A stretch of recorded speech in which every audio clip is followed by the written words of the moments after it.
আসসালামু আলাইকুম।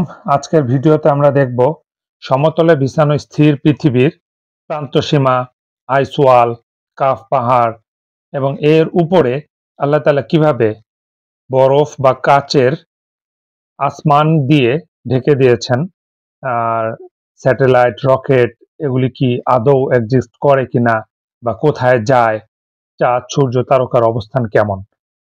তো আমার যেহেতু কোনো টেকনিক্যাল বা ইন্সট্রুমেন্টাল সাপোর্ট নাই, তাই এগুলো নিয়ে বসছি। আর ভিডিও এডিটিংও করতে পারি না, সরাসরি ভিডিও করতেছি। আশা করি ইনশাআল্লাহ আপনারা বুঝে নেবেন। আর এইটাও আমি আশা রাখি যে পরবর্তী কেউ এসে আরো সুন্দরভাবে একটা ডেমো তৈরি করবেন ইনশাআল্লাহ। তো চলুন শুরু করা যাক। এটা হচ্ছে সমতলে বিছানো স্থির পৃথিবীর একটা মানে সম্ভাব্য ডেমো। এটা পুরাটা সমতলে বিছানো স্থির পৃথিবী, ঠিক আছে? এই হলুদ অংশটুকু হচ্ছে আমাদের জমিন, মানে ৭ মহাদেশ নিয়ে যে জমিনটা, এটা সরি অ্যান্টার্কটিকা বাদে ৬ জমিন। জমিন না, সরি ৬ মহাদেশ। আমরা যেটাকে জমিন বলি, ৭ জমিন, সেটা হচ্ছে পৃথিবীর নিচের দিকের জমিন, হ্যাঁ?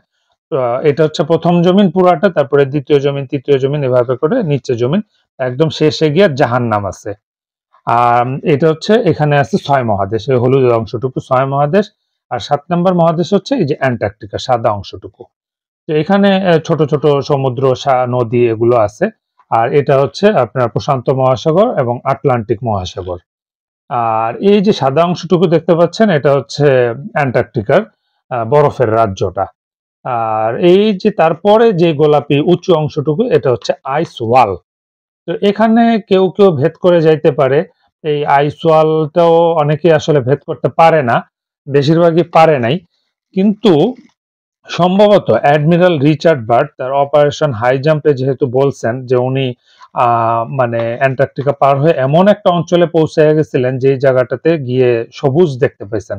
গাছপালা দেখছেন, বড়, বড় জীবজন্তু দেখতে পেয়েছেন, আবার এলিয়েন দেখতে পেয়েছেন, ইউএফও দেখতে পেয়েছেন। তাহলে হইতে পারে আল্লাহ তাআলার ইচ্ছায় সে ও মোটামুটি এই অঞ্চলটুকুতে চলে আসছিল। অর্থাৎ এইখানে এই সবুজ অঞ্চলটুকু। আইসওয়ালের পরে এই সবুজ অঞ্চলটুকুতে আসছিল। এই জায়গাতে হয়তো এগুলি উনি দেখতে পেয়েছেন। মানে প্রাণের অস্তিত্ব দেখতে পাইছেন। অন্য কেউ আর যাইতে পারে নাই। তো আমার আগের বইগুলিতে এইসব বিস্তারিত আছে। মানে আমার সমতলে বিছানো স্থির পৃথিবীর যে খণ্ডগুলি, ৪ খণ্ড, সেগুলিতে আপনারা এগুলি বিস্তারিত দলিল প্রমাণ সহ পাবেন। সমতলে বিছানো স্থির পৃথিবী কোরআন হাদিস থেকে দলিল সহ আলোচনা করা হয়েছে। আবার আগের ভিডিওগুলিতেও পাবেন ইনশাআল্লাহ। সেখানে আমি বলছি যে এই যে কাফ পাহাড়ের কথাটা এভাবে আমি বলছি যে অ্যান্টার্কটিকার কিছু বরফে সবুজ সবুজ বরফ পাওয়া গেছে। তো আমার ধারণা যে এই সবুজ অঞ্চল থেকেই সবুজের প্রভাবে ওই বরফগুলি সবুজ হয়ে গেছে, আল্লাহু আলম। আর তাছাড়া আমরা একটা দুর্বল বর্ণনা এরকম পাই যে মানে পৃথিবীকে চারদিক থেকে কাফ পাহাড় দ্বারা ঘেরাও করে রাখা হয়েছে, এটাই সেই কাফ পাহাড়। যদিও এটা অতটা মজবুত কোনো দলিল না। আবার এমনও বলা হয়েছে যে পৃথিবীর শেষ প্রান্তে এমন একটা রাস্তা আছে যেটা ৪ মাসের অন্ধকার রাস্তা। কেউ গেলে ফেরত আসতে পারবে না, এমন একটা রাস্তা। এটাও দুর্বল বর্ণনা, তারপরেও কাফেরদের মিথ্যা থিওরির চাইতে ভালো ইনশাআল্লাহ। তো আশা করি ইনশাআল্লাহ এতটুকু বুঝতে পারছেন যে সমতলে বিছানো স্থির পৃথিবীর ব্যাপারটা কেমন। আর হচ্ছে শেষ সীমানা কোনটা? শেষ সীমানাটা হচ্ছে এই যে কাফ পাহাড়। আর এই কাফ পাহাড়ের উপরেই হয়তোবা আল্লাহ তাআলা এভাবে করে এই আসমান, কাচের আসমান বা বরফের আসমান দিয়ে এভাবে ঢেকে দিছেন বা ক্লোজ সিস্টেম আটকিয়ে দিছেন খুঁটিবিহীন আসমান দিয়ে।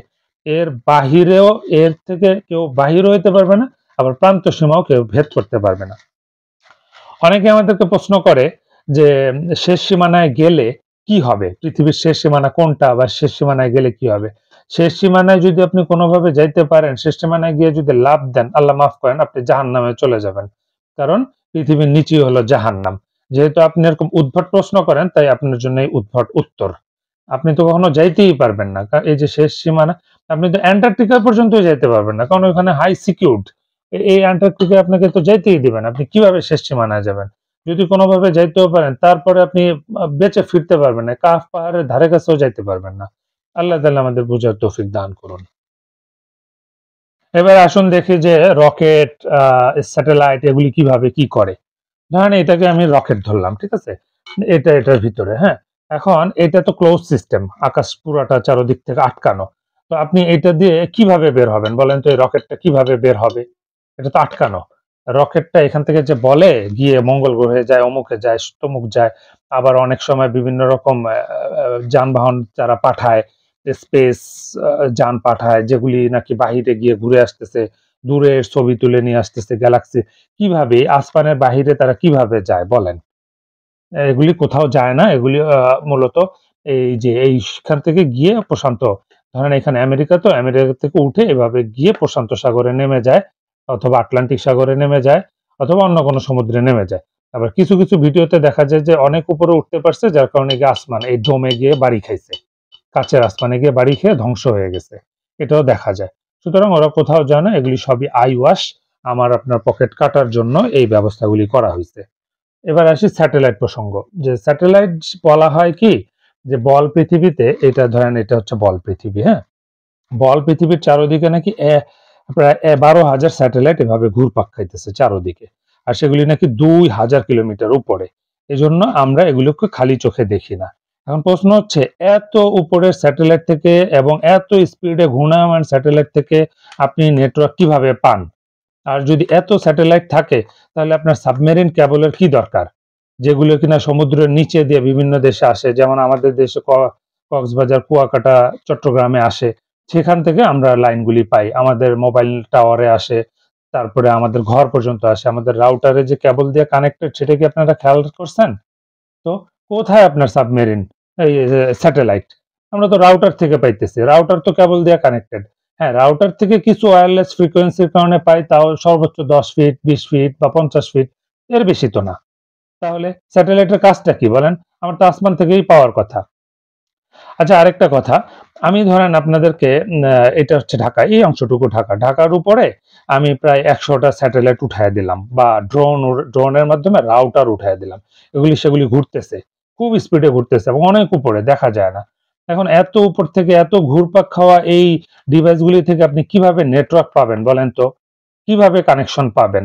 আর যদি কানেকশন পানও, আপনি কোন রাউটারের কানেকশন নিবেন? একটার পর একটা আপনার উপর দিয়ে আসতেছে। তো আপনি কোন রাউটার থেকে কানেকশন নিবেন? তো আমাদের পৃথিবীতে এরকম ১২,০০০ স্যাটেলাইট ঘুরতেছে ২,০০০ কিলোমিটার উপর দিয়ে। তো আপনি কোন স্যাটেলাইট থেকে কখন নেটওয়ার্ক নিবেন? আল্লাহ তাআলা আমাদেরকে বুঝার তৌফিক দান করুন। এই কাফেরদের ধাপ্পাবাজিগুলি এখনো যদি আমরা বুঝতে না পারি, তাহলে আমাদের মতো বোকা আর কে হইতে পারে? তো এইটুকু দ্বারা আপনারা বুঝতে পারছেন যে পৃথিবী কিভাবে আল্লাহ তাআলা ক্লোজ সিস্টেম করে দিয়েছেন। এটার প্রান্ত সীমাও কেউ পার হইতে পারবে না আল্লাহর অনুমতি ছাড়া। আবার আসমানও কেউ ভেদ করতে পারবে না। যার জন্য শুধুমাত্র আসমানের এই দরজা খোলা হবে, সেই পার হইতে পারবে। যেমন আল্লাহর রাসূলের জন্য আসমানের দরজা খোলা হয়েছিল, উনি পার হইছিলেন, এবং উনি একমাত্র মানুষ যিনি ৭ আসমান মানে মহাকাশ ভ্রমণ করছেন। উনি একমাত্র নভোচারী, প্রথম নভোচারী। আর কারো জন্য দরজা খোলা হয়নি। আর নূহ আলাইহিস সালামের সময় একবার দরজা খোলা হয়েছিল, তখন আসমানের উপরে যে পানি আছে, সেই পানি সব ঢেলে দেওয়া হয়েছিল। একদম পৃথিবী ডুবে গেছিল।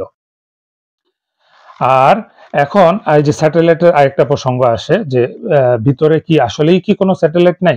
হ্যাঁ, থাকতে পারে। বেলুন স্যাটেলাইট, যেগুলি হয়তো ভিতরে উড়াইয়া দেয়া হয়। তো এই দিক থেকে পূর্ব থেকে পশ্চিমে ঘুরে বা এইদিকে ঘুরে কিছুকাল, তারপরে আবার রিপেয়ার করে। সেখান থেকে কিছু নেটওয়ার্ক কভারেজ হয়তোবা দেয়া হয়। কিন্তু আমাদেরকে যেটা বলা হয় যে পৃথিবীর চারদিকে ঘুরতেছে, ওইটা ভুল। কারণ পৃথিবী তো সমতলে বিছানো। আপনি এটার চারদিকে ঘুরবে কোথায়? চারদিকে যদি ঘুরে বলে, আপনি এটা নিতে পারেন যে হ্যাঁ, এই ভিতরে এইভাবে ঘুরতেছে হয়তোবা। এইভাবে ঘুরতে পারে। এটা মেনে নিতে পারি। তাও সেটা বেলুন। কিন্তু সেখান থেকে কোনো নেটওয়ার্ক কভারেজ আসে না। নেটওয়ার্ক ফুল কভার দেয়া হয় হচ্ছে সাবমেরিন কেবলের মাধ্যমে। এবার আরেকটা জিনিস বোঝার চেষ্টা করেন যে এই আসমানের নিচেই আছে হচ্ছে, উপরে কিন্তু পানি, ঠিক আছে? পুরা সমুদ্র, উপরে সমুদ্র। সেইখান থেকে পানিটা এইভাবে গিয়ে মাটির নিচে দিয়ে কানেক্ট হয়ে আসছে। আর ওই যে ফুরাত নদী এবং নীল নদের পানি, সেই জান্নাতের পানি, ওটা আমার আরেকটা ভিডিওতে আছে। ওইভাবে উপর থেকে পানিগুলি আসছে। আর নিচে আছে চাঁদ, তারা, সূর্য। এগুলোর কাজ হচ্ছে তারকা ভরপুর এদিকে সৌন্দর্যতা, আসমানের সৌন্দর্যতার জন্য। আর সূর্য হচ্ছে দিনের আলোকে আরো বেশি প্রখর করে। আর চাঁদকে স্নিগ্ধ আলো বিতরণকারী হিসেবে আল্লাহ তাআলা তৈরি করছেন। এখন অনেকে প্রশ্ন করে যে সূর্য যদি পৃথিবী সমতলে বিছানো হয়, তাহলে তো পুরা পৃথিবীতে দিন থাকবে। হ্যাঁ, আপনার কথা ঠিক। কারণ সূর্য যদি বড় হয়, ওই গতানুগতিক যে বিশ্বাস আমরা লালন করি যে সূর্য পৃথিবীর থেকে ১৩ লক্ষ গুণ বড়, তাহলে ঠিক আছে। এই যে এখন যে আলোটা পড়তেছে, মানে আমার যে টিউবলাইটের আলো দিয়ে আমি ভিডিওটা করতেছি, ধরি যে আমি ওইটা সূর্য 13 লক্ষ গুণ বড়, যার কারণে পুরা পৃথিবীটা আলোকিত হয়ে আছে। আর আমি যদি লাইটগুলি বন্ধ করে দিই, অর্থাৎ সূর্যকে বন্ধ করে দিই, তাহলে অন্ধকার হয়ে যাবে। আমি আপনাদেরকে দেখাইতেছি।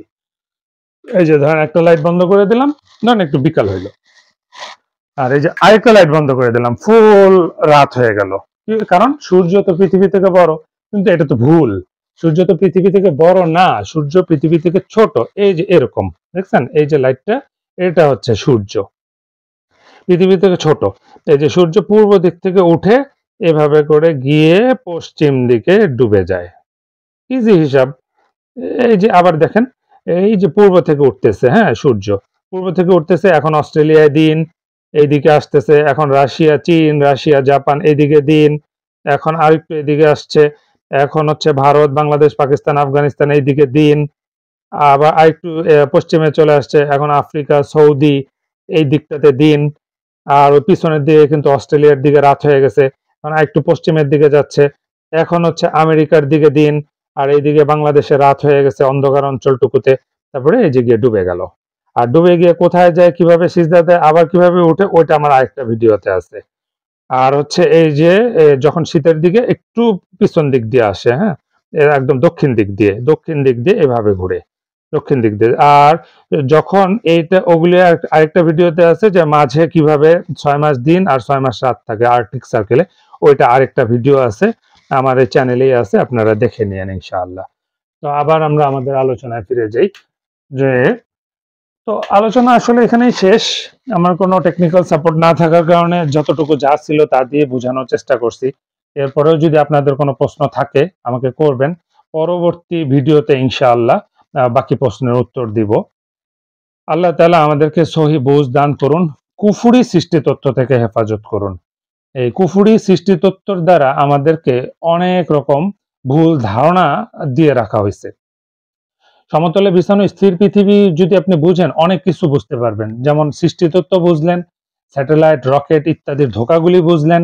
আবার জিওপলিটিক্স বোঝার জন্য সমতলে বিছানো স্থির পৃথিবী বুঝার প্রয়োজন আছে। তাহলে আপনি বুঝতে পারবেন যে আসলে কোন দেশের অবস্থান কোথায়। এক্ষেত্রে আপনার সব সিদ্ধান্ত নিতে সুবিধা হবে ইনশাআল্লাহ।